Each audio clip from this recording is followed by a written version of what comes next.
Hi folks, this is Mark Smith with Family Tree Life Coaching. It's been a little while since I've come at you from the studio here. As most of you know who've been following Dr. Larry Taylor and I, we've been doing an episode a week of our new show, The Mark and Larry Show. And this Tuesday, we're going to have episode number 5, and it's going to be very special. It's going to be on the topic of suicide.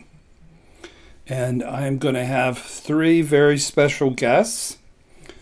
One guest is Larry himself, who has some unfortunate, tragic experience with suicide in his background. Then a gentleman named Michael, who tragically, horribly lost his son to suicide on November the 5th of this year. And then also a young man named Chris, whose father committed suicide. So we're going to dig in and talk about a very difficult topic, and I want to talk about why we're going to do that, and then I want to get you caught up with some stuff, exciting stuff that's going on with the life coaching branch of our business. So Larry Taylor and I would like to produce compelling, gritty stories that move people's hearts and souls. And people don't talk about the topic of suicide. It's filled with family secrets. It's the thing that is unspoken. And we're going to speak about whatever that is very uncomfortable to discuss.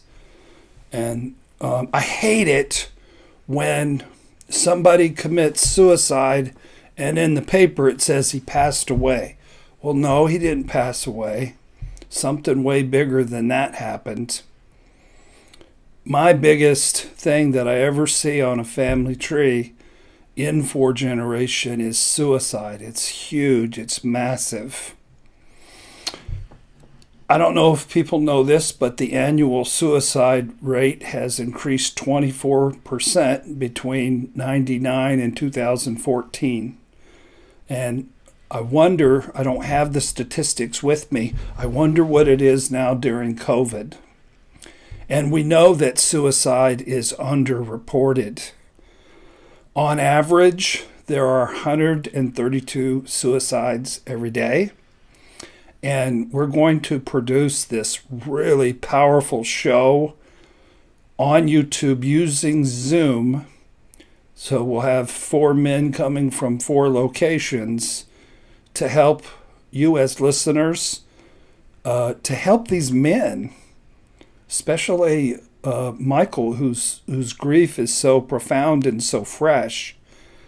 And perhaps it'll even save a life or 2 and get people thinking about the topic.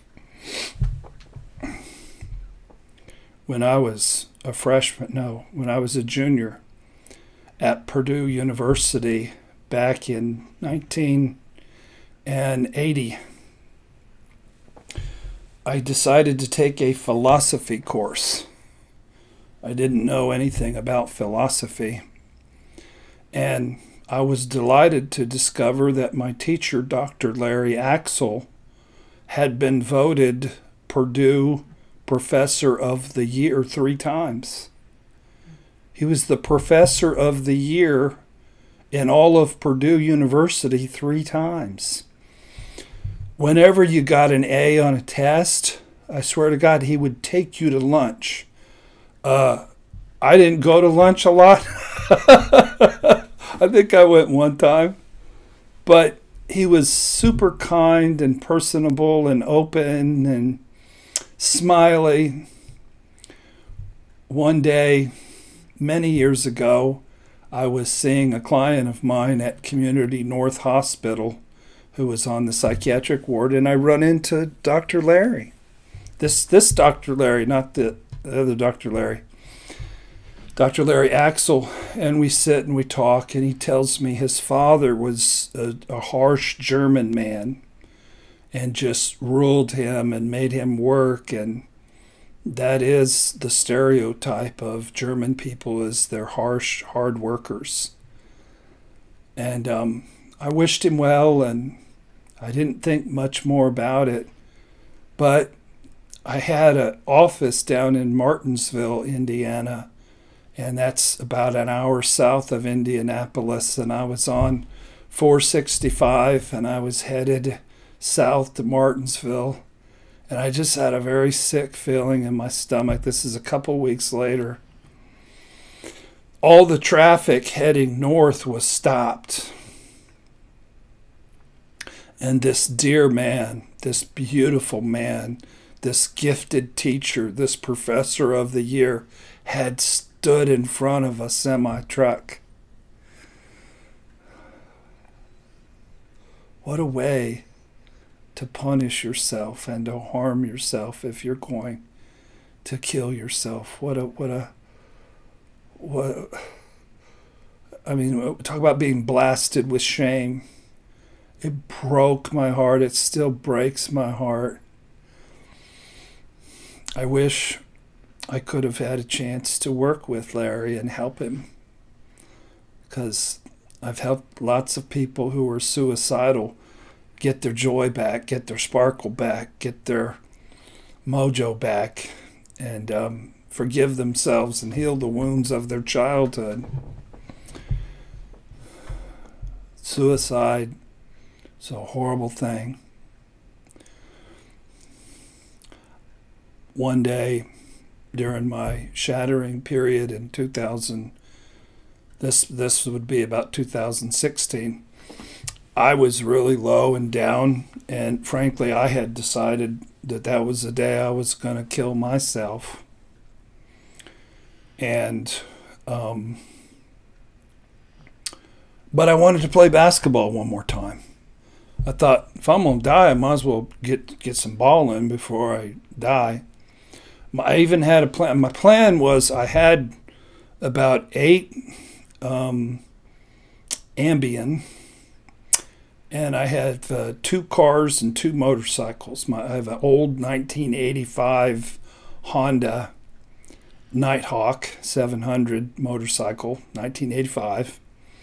I have a Harley Davidson motorcycle, 2002 Anniversary Edition Road King. And I have a Ford Thunderbird convertible, 2005 Special Edition. And I had at the time my big old clunky Santa Fe, gold Santa Fe with lots of dents in. I've spoken about it before. I love that car. What I didn't know is, ever since the 70s or 80s, all vehicles have had catalytic converters installed, and you can't really kill yourself by emission anymore. Now, that old 85 motorcycle might have done me in, but I'm pretty sure the Harley and the Thunderbird and the Santa Fe had catalytic converters, so I'd have just woke up after a day or two and felt relieved, probably would have felt relieved. But what happened was, I got on a team of guys to play ball, and on paper we sucked. Basically, any team that has me on paper sort of sucks, because I play against a bunch of 28-year-olds. But we gelled, we passed the ball, we set picks, we played team basketball, and we whooped everybody's ass. We won like 4 straight games. And I got a good sweat up. I got some endorphins going. I got done playing. I didn't want to kill myself anymore. I was happier than a clam. One of the best things you can do if you're depressed is change your body chemistry by exercising. And even better, exercising doing something that you're passionate about. But I don't know if those fellas knew it that let me win. but it might have saved my life. Okay, well, so that's the show. It's Monday. We're going to record it about 3. It'll probably be released about 4 o'clock on Monday. And I'm going to interview 3 guys who have experienced suicide in their families, very close. 2 sons and a father that have committed suicide. So it's going to be a difficult, powerful show. But like I said, Larry and I want to talk about things people don't normally talk about. So when you last heard me back on November the 10th, I was wrapping up doing genograms. I was doing live streams at 9, starting at 8:30 at night and going till about 10:30 Eastern time after seeing a zillion clients. And I was doing genograms and not therapy. There was a disclaimer. I would do their family tree and then I'd give them feedback, see what I saw in their family tree. And everybody enjoyed it. Not too many people watched it because it was painstaking in gathering all the information. But there's a time and a season for everything. When I was doing live stream shows every other weekend and just doing topics, I had passion for that. I could do it wholeheartedly. When I did the genogram shows, I did that wholeheartedly. But then I just knew I had to do something else. And then the universe opened up this new show with Dr. Larry Taylor, who's a life coach. And let me tell you a little bit about our show. Our goal is to bring a whole new style and energy to our show. Our calling is to live and promote wholeheartedness, poetry, dancing with words, self-permission, freedom, joy, stunning insight, decoding life's happenings. That's sort of the buzzword for the show, is we don't just do therapy. We don't just do life coaching. We decode important happenings in your life. And, you know, we'll open it up to questions. You'll see what we're talking about because we can do that. We're able to do that. We want to talk about resilience, reinventing yourself, spirituality, suicide, preventing suicide, 12-step recovery programs, genuine love, authenticity, wild moments, spirituality, adventures, healing shame, grace, forgiveness, creativity, life coaching, partnership, restoration of vision, and setting souls free with stone cold truth and friendship. Larry and I are friends, and we enjoy joking around. We did one show where I pretended to be Sigmund Freud, and he pretended to be Carl Jung, and I interpreted his dream as him having Oedipal issues unresolved where he had sexual feelings toward his mother. And I smoked a cigar throughout the whole show. I thought it was funny. Nobody else seemed to be tickled by it, but I thought it was hysterical. And Larry thought it was funny, so it must have been funny. So, what I've been trying to practice is wholeheartedness and embracing change. Another update, I had rotator cuff surgery on Tuesday of this week. Now it's Saturday. I don't have my my brace on. Man, it went well. My arm feels better. You think, I was told rotator cuff that I couldn't work for a week and I'd just be miserable, and it wasn't that bad at all. The only problem was my surgery was really late in the day for surgery. I didn't get the surgery till 2 o'clock. I didn't get out of there and home and get to eat till 6. Hadn't eaten all day till 6. I was hungry. I didn't read the part where it said the day after surgery eat Jell-O and eat crackers. Missed that part. So I ordered from Applebee's, and I had some really good onion rings and some lots of pasta and some chicken. Well, it didn't go well for me. I was laying there in bed at night. This is gross. If you're faint of heart, don't watch this part. I was laying there, and I started throwing up, and I was throwing up like a fountain, like a whale, like shooting straight up, and then the throw up would come back down and about drown me. When people talk about somebody drowned in their own vomit, I know what they're talking about because I almost drowned in my vomit. And I couldn't move because I was in such pain. But I thought, I can't turn my head and quit sucking down this vomit and drowning myself. So that was the only little hiccup that we had. But I wear the brace most of the day. But I can already feel, this is going to sound funny for a 61-year-old guy. I feel stronger and I feel more athletic already. I can't wait till it heals. So I'm going to get on that basketball court. I'm going to kill guys. Okay, so we have what I'm going to term good news. It usually is seen as bad news. But Rinda and I have decided to end our marriage. Most of you know that, we sort of got married when I was shattered and she rescued me. I was her baby boy, and she wanted a grown man. Imagine that. And so we struggled, and we'd been separated, and she's just going in a different path. She's bought a beautiful new motorcycle. She's joined a motorcycle group. She has lots of friends, and they have lots of activities, and she has a nice little home in Myrtle Beach, and she has a thriving life coaching practice. And meanwhile, I'm up here at the older condo in Indianapolis with my old dog, Mr. Paulie, and pretty happy and pretty contented with being here. And we just needed to let each other go to be healthy. She needs to go on and find somebody that suits her better, and I need to do nothing. I need to stay away from women altogether for a long, long time.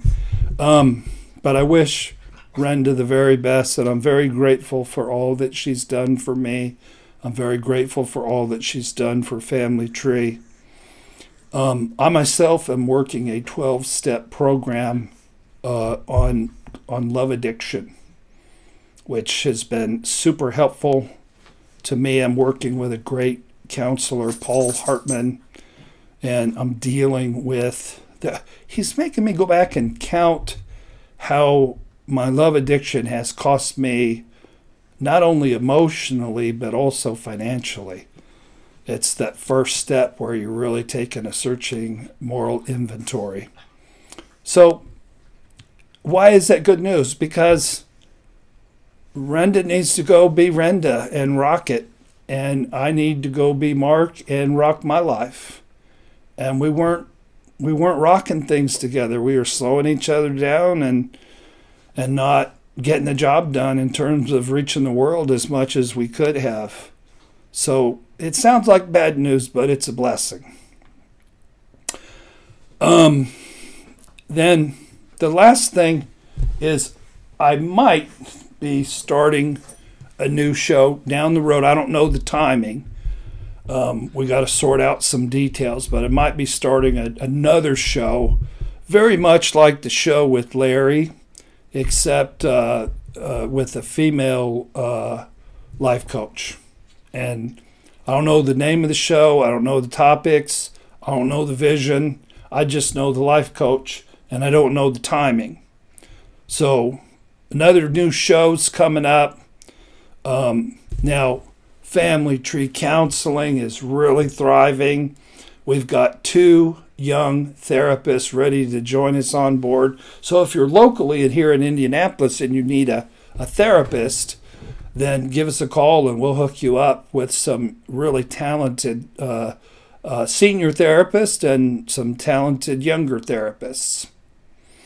So that's about it for me. I wanted to just say hi to everybody, but I mainly wanted you to join us on Monday and watch this show. Since Larry's one of the guys that went through it, he's not going to really, I didn't tell him this yet, he's not going to really host the show with me on Monday because he needs to talk about his story and be raw and not have to worry about, you know, leading a story or interviewing people. So I have been touched by suicide several times, almost touched me personally. I did have a client. If you're going to be a therapist for 30 years, you're going to have suicide in your caseload. And I did have a client hang himself once, and I did have a murder-suicide situation at one point. And I did have a daughter who came close. But why was I spared? Why did I get this wonderful change in body chemistry, this miracle that we won a few games that changed my whole course of what happened to me, and then why was my daughter spared and other people aren't spared? It doesn't seem fair, but we're gonna talk about it. We're gonna process it. So I just wanted to tell y'all I'm really happy. Doing things wholeheartedly, reading a lot of poetry to my clients. I got a lot of really awesome clients. I work out of this huge office in my condo. I got a big old 55-inch screen for my computer. And even in COVID, even without playing basketball, I leave the house about once a week to drive to a doctor's appointment. My friends really won't see me because of COVID. My family won't see me because of COVID. I got a really old dog who's peeing on the floor all the time. But you know what? I am happy as a clam. Because when you're doing the right thing and you have the right attitude, you can find joy in a lot of little things. And I've been finding a great deal of joy in just a lot of little things. So thank you guys for watching, and we'll see you on Monday. I got a clicker that turns this off. It's very fancy. See y'all.